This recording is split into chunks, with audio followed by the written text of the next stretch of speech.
जियो India का एक ऐसा खिलाड़ी कि जो जिस खेल या सेक्टर में घुसता है उस खेल को पूरी तरह ख़त्म कर देता है। अभी ताज़ा जियो की एंट्री हुई है भोजपुरी इंडस्ट्री में। सबसे बड़ा प्रश्न, जियो ने भोजपुरी जैसे छोटे इंडस्ट्री में एंट्री क्यों की?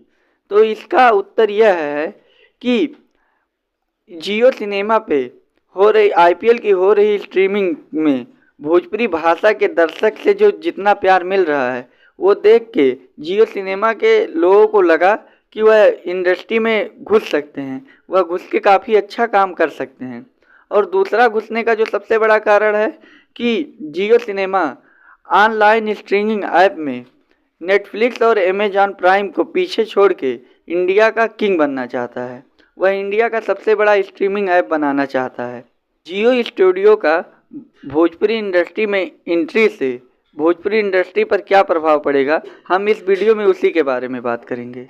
तो जो पहला प्रभाव पड़ेगा वह यह रहेगा कि भोजपुरी फिल्मों का बजट और स्केल बढ़ेगा, जिससे भोजपुरी इंडस्ट्री में भी हाई बजट की और अच्छी क्वालिटी की फिल्में बनने लगेंगी।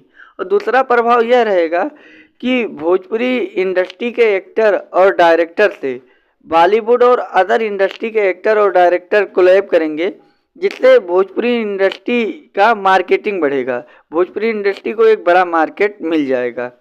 और तीसरा जो कारण रहेगा वह यह है कि जियो स्टूडियो की सबसे खास बात यह है कि वह बड़े नाम पर नहीं बल्कि कंटेंट और कहानी पे फोकस करती है, जिससे भोजपुरी में भी अब और ज़्यादा रियलिस्टिक और प्यारी फिल्में बनने लगेंगी। और अब जियो स्टूडियो ने अपनी आने वाली कुछ फिल्मों का अनाउंसमेंट कर दिया है, जिसमें उसकी सबसे पहले आने वाली फिल्म है, उसका नाम है माई। इसे 16 मई को रिलीज किया जाएगा। इसमें मुख्य भूमिका में दिनेश लाल यादव और अमरपाली दुबे रहेंगी। और जो दूसरा फिल्म है उस फिल्म का नाम है बेवफा सनम। इसे 24 मई को रिलीज किया जाएगा। और जो तीसरी फिल्म है उसका नाम है खिलाड़ी। इसे 4 जून को रिलीज किया जाएगा। इसी प्रकार जियो स्टूडियो पे आने वाली फिल्मों का लाइन बहुत लंबा है। बाकी और फिल्मों का अभी रिलीज डेट कंफर्म नहीं हुआ है, लेकिन धीरे धीरे उन फिल्मों का भी रिलीज डेट कंफर्म हो जाएगा। बस इतना ही, मिलते हैं अगले वीडियो में।